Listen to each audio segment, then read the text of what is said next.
মানিকগঞ্জ জেলার সিঙ্গাইর উপজেলার বলধারা ইউনিয়নের পারিল গ্রামে ১৯২৬ সালের ৩০ অক্টোবর জন্ম ভাষা সৈনিক রফিক উদ্দিনের। পরিবারের ৫ ভাই বোনের মধ্যে রফিক সবার বড়। ছাত্র ছিলেন ঢাকার জগন্নাথ বিশ্ববিদ্যালয়ের। ভাষা আন্দোলনের শুরু থেকে সোচ্চার ছিলেন রফিক। বাংলাকে রাষ্ট্রভাষা করার দাবিতে ১৯৫২ সালের ২১শে ফেব্রুয়ারি ১৪৪ ধারা উপেক্ষা করে ঢাকার রাস্তায় আন্দোলনে প্রথম সারিতেই ছিলেন তিনি। ওই মিছিলে নির্বিচারে গুলি চালানো হলে মাথায় গুলিবিদ্ধ হয়ে ঢাকা মেডিকেল কলেজ হাসপাতাল প্রাঙ্গণে মারা যান রফিক। এখন সেখানে কেন্দ্রীয় শহীদ মিনার। সামরিক পাহারায় সেদিন রফিককে অজ্ঞাত হিসেবে কবর দেওয়া হয় আজিমপুর কবরস্থানে। তারপর আর কেউ খুঁজে পায়নি তার কবর। সিঙ্গাইরে তার নাম অনুসারে গ্রামের নাম রাখা হয়েছে রফিকনগর। সেখানে রয়েছে একটি গ্রন্থাগার। রফিকের শেষ স্মৃতিচিহ্ন হিসেবে রয়েছে তার একটি ব্যবহৃত ছেঁড়া জামা। বাংলা ভাষা আদায়ের জন্য যে এই জীবন দিয়েছেন, তিনি আমাদের এই মানিকগঞ্জ জেলা সিঙ্গাইর থানার আমাদের এই পারিল গ্রামের সন্তান। আমাদের গর্ব, তিনি এই ভাষা আন্দোলনের জন্য প্রথম শহীদ হয়েছেন।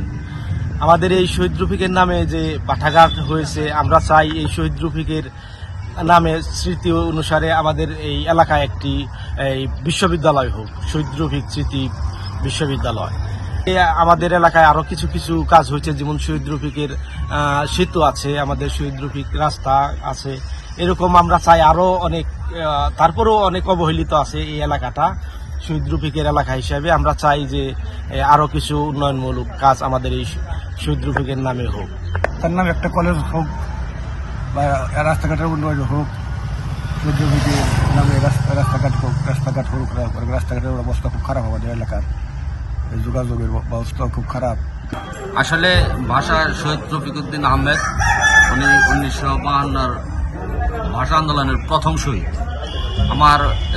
আমি বাঙালি, আমার মনে হয় সারা বিশ্বের যত বাংলা ভাষাভাষী আছে এটা তাদের সকলেরই গর্বের বিষয়। কিন্তু অত্যন্ত ব্যথাবিদিত মন নিয়ে বলছি, আমাদের এইখানে একটা পাঠাগার হয়েছে, কিন্তু বিনোদনমূলক তেমন কিছু নাই।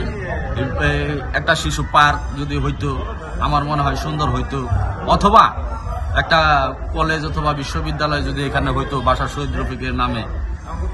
এখানেও যদি সম্ভব না হয়, তারপর আমি বলবো সিঙ্গাইর বিশ্ববিদ্যালয় কলেজকে যেন ভাষা শহীদ রফিক বিশ্ববিদ্যালয় স্মৃতি হিসেবে নামকরণ করা হয়, এই আমাদের এলাকাবাসীর দাবি। ভাষা সৈনিক রফিকের স্মরণে তার নামে একটি বিশ্ববিদ্যালয় করার দাবি এলাকাবাসীর। শহীদ রফিকের কবর কেন পাওয়া যায়নি সে নিয়েও আক্ষেপ রয়ে গেছে মানিকগঞ্জবাসীর। ফারহানা প্রীতি, ভোরের পাতা।